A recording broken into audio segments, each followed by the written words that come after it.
Olá pessoal, tudo bem? No capítulo desta quarta-feira de Gênesis, o Lúcifer ficará radiante por seus planos estarem acontecendo perfeitamente. Ele vai perceber a crueldade, a ausência de escrúpulos e, principalmente, a ambição da Semíramis, ao perceber que todas as pessoas da cidade estão lhe tratando como uma deusa, desejando ser cada vez mais exaltada. Assim, o Lúcifer ficará espreitando o momento correto para disseminar um caos ainda maior, usando como instrumento principal de suas maldades a própria Semíramis. E no vídeo de hoje também veremos o Nimrod tendo um fim trágico e a Semíramis blasfemando contra Deus com um pecado devastador. Você quer saber de todos esses detalhes? Então continue assistindo o vídeo. Pessoal, eu peço por gentileza que, se possível, se você gostaria de receber todos os acontecimentos e resumos da novela Gênesis, clica no botãozinho de gostei aqui embaixo no like e também inscreva-se, porque só assim o YouTube vai te avisar sempre que sair um vídeo novo aqui no meu canal. A propósito, você ficou revoltado com a atitude da Semíramis de manipular as pessoas contra Deus? Acha que ela merece uma punição severa de Deus por se igualar ao Lúcifer? E também me conta aqui embaixo nos comentários se você tem algum personagem favorito nessa fase da novela, que eu quero saber, beleza? Bom, feito isso, então vamos continuar com o resumo. A palavra Babel tem uma origem hebraica, vem de Baal, que significa confundir. A história da Torre de Babel é uma passagem bíblica e diz respeito à comunicação entre os povos. Está relatada no capítulo 11 de Gênesis, primeiro livro da Bíblia, autoria atribuída pela tradição ao profeta Moisés. De acordo com as Escrituras, toda a terra possuía uma mesma língua, um único idioma, e os homens não tinham dificuldade em se comunicarem. E aconteceu que um grupo partiu do Oriente e acharam uma planície na terra de Sinar e passaram a morar ali. Passado um tempo, se organizaram a fim de fazer tijolos e queimá-los, fazendo o tijolo por pedra e o betume por cal. Na trama bíblica da Record, foi retratado que, posteriormente, a mando do Nimrod, as pessoas começaram a edificar uma cidade e uma torre cujo topo tocasse os céus, e dar a esta torre um nome para que o povo que ao redor dela habitasse não fosse espalhado sobre a face de toda a terra. Após essa decisão, o Senhor descerá para ver a cidade e a torre que os filhos dos homens estavam construindo. Deus, ao verificar o que está sendo feito pelos homens, dirá que o povo é um e todos têm uma mesma linguagem. Isso é apenas o começo, e agora não há restrição para tudo o que eles intentarem fazer. Assim, o Criador determinará que seus anjos o acompanhem e desçam à terra para confundir a língua das pessoas que decidiram contrariar sua palavra, de modo que um não entenda a linguagem do outro. Inclusive, Babel é posteriormente associada com a Babilônia, nomenclatura usada em toda a Bíblia como um símbolo de orgulho e rebeldia contra Deus. Após todas as medidas drásticas que a Semíramis tomou para separar o próprio filho da mulher que ele realmente amava, ela acabará criando uma grande frustração no coração do Nimrod, que não conseguirá ver sentido em permanecer afastado da mulher que realmente ama e escolheu para permanecer ao lado dele.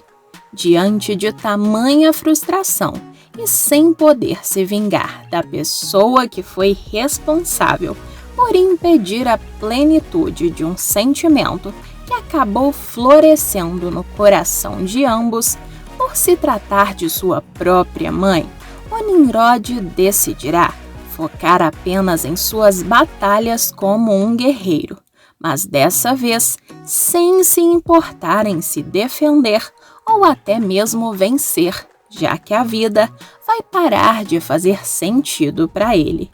A Semíramis fará de tudo para se aproximar do filho, chegando a argumentar com o Nimrod que ele poderá se tornar um deus assim como ela, criando a própria nação e organizando uma família poderosa a partir da união matrimonial dos dois.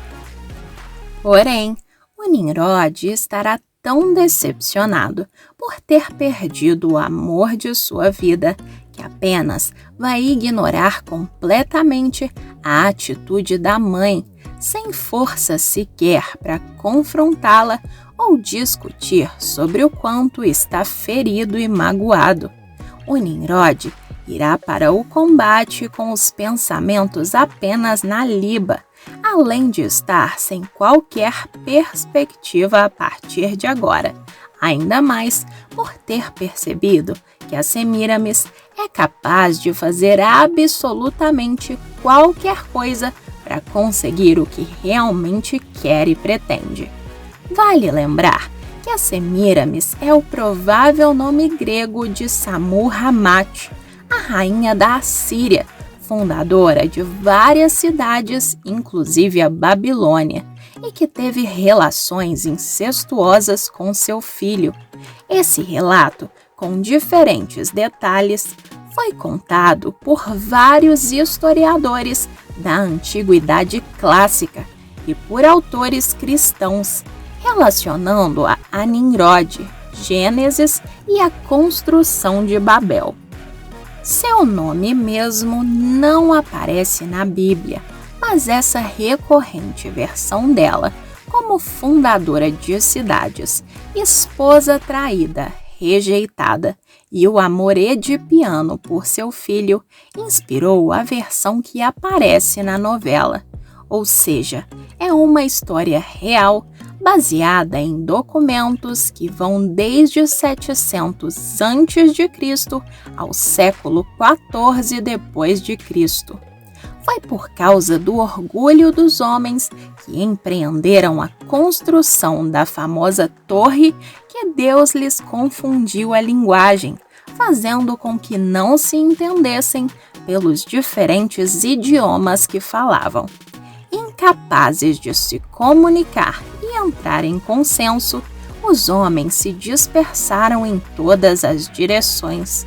Fora da Bíblia, o testemunho mais explícito encontra-se gravado numa placa babilônica de pedra escura conservada hoje na famosa Deshnoi Collection, com sede em Oslo e Londres. Nessa placa, o rei de Babilônia, Nabucodonosor II, mandou escrever no ano 570 a.C. que um antigo rei construiu o Templo das 7 Luzes da Terra, mas ele não completou a sua cabeça. Desde um tempo remoto, as pessoas o tinham abandonado, sem poder expressar as suas palavras. Desde aquele tempo, terremotos e relâmpagos tinham dispersado o seu barro secado pelo sol, os tijolos da cobertura tinham se rachado e a terra do interior tinha sido dispersada em montes. Desta maneira, O próprio rei Nabucodonosor II fornece uma ideia do que tinha restado da Torre de Babel. Também informa que ele próprio ordenou recolher os últimos elementos aproveitáveis para construir uma nova torre, não sobrando nada da torre originária. A nova Torre de Babel foi provavelmente o Zigurate, Torre-Templo, conhecido como Marduk ou Etemenanque, na cidade da Babilônia. Para o imenso trabalho que exigiu, Nabucodonosor II escravizou os judeus e os levou para Babilônia, destruindo Jerusalém e o Templo de Salomão. A nova Torre de Babel, referida na placa em pedra, tinha 7 ou 8 andares e 91 metros de altura. A rainha da Babilônia, a Semíramis, engravidará e dirá ao mundo ser virgem, para não sofrer julgamento da sociedade e perder seu posto de deusa.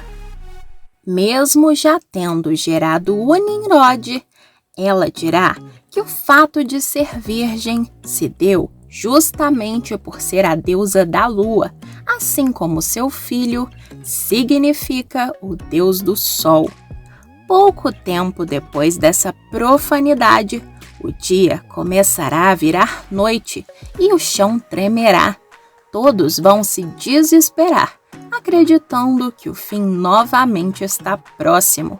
Nesse exato momento, a torre começará a ruir diante do poder de Deus e as pessoas não conseguirão se comunicar umas com as outras. Assim, todos vão falar idiomas diferentes, gerando um caos na humanidade e separando novamente as pessoas, fazendo com que elas se dispersem inicialmente pela comunicação, se dividindo através da língua com a qual conseguem se comunicar. O Nimrod será punido com seu fim por ter sido o mentor da construção da Torre de Babel, que será destruída pelo Criador. Sem alternativa e em total desespero por sua gravidez indesejada, além da perda de seu filho, a Semíramis vai se aproveitar dessa situação para dizer que está carregando a reencarnação do Nimrod que não faleceu, mas apenas voltou para o seu lugar de origem até renascer. Ela mentirá novamente para encobrir seu adultério, dizendo que o espírito do Nimrod era o espírito de Deus e a engravidou. O Nimrod será punido com seu fim. E a Semíramis chamará seu filho de Tamuz, e para continuar o engano, ela dirá que ele é o próprio Nimrod no seu ventre e que ele era o Filho de Deus reencarnado. O Lúcifer, ciente dos planos de Deus de trazer o Messias para salvar a humanidade e lavar os pecados do homem com seu sangue, começará a enganar a todos, auxiliando a Semíramis em suas mentiras. Daí surge a primeira ideia reencarnacionista, a teoria da reencarnação. A Semíramis chamará seu filho de Tamuz, o Deus Sol, mencionado em Ezequiel capítulo 8, versículos 14 ao 18.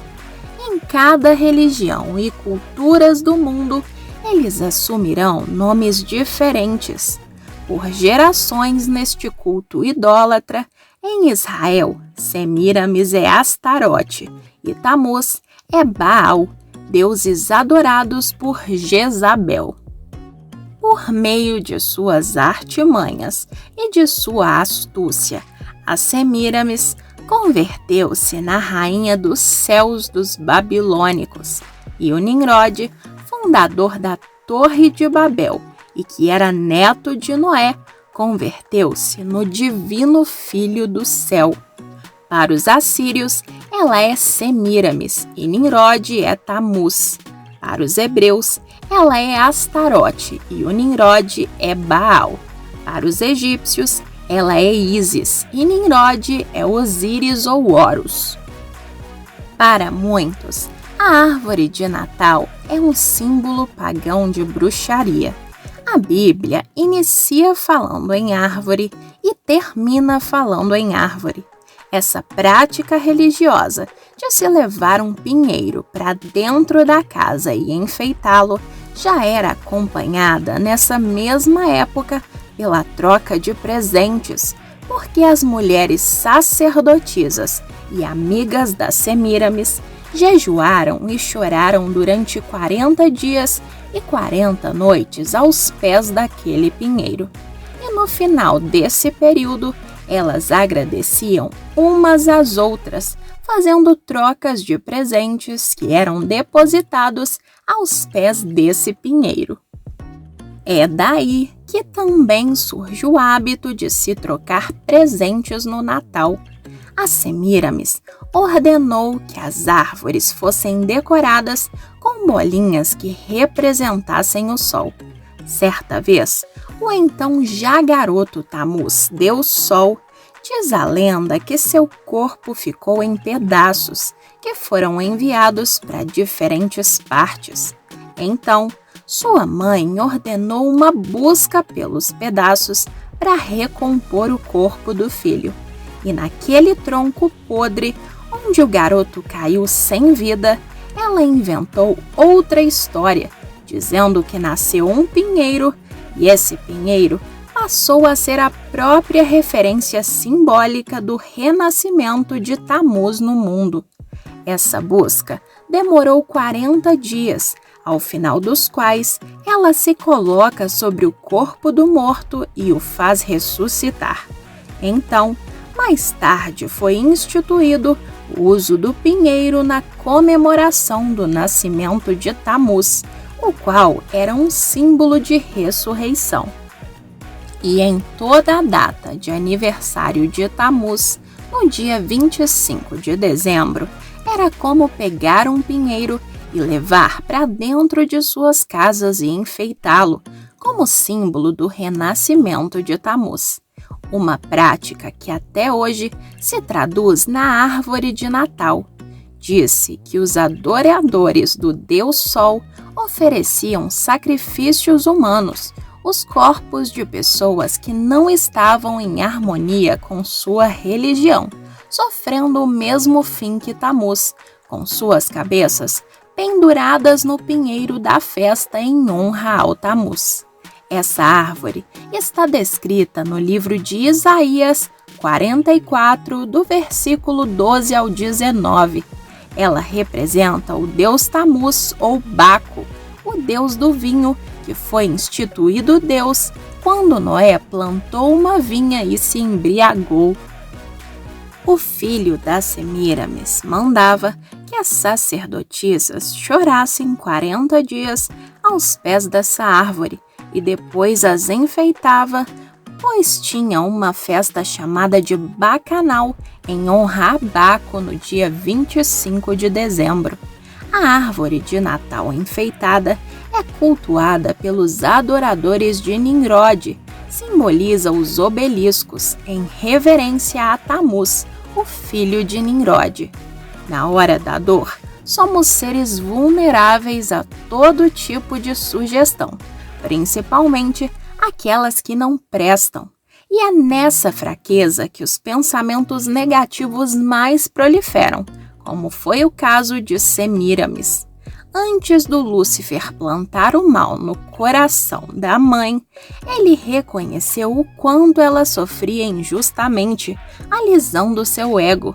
E com a empatia que a Semíramis sempre desejou de seu filho, o Lúcifer ganhou sua atenção, conseguindo assim levá-la ao pensamento falho de que Deus é a gente quem faz. E aí, pessoal? Você está gostando da novela? Qual foi a sua cena favorita até agora? Me conta a sua opinião aqui embaixo nos comentários, porque ela é muito importante para o vídeo. Pessoal, o vídeo ainda não acabou e tem mais um acontecimento bombástico sobre a sua novela favorita.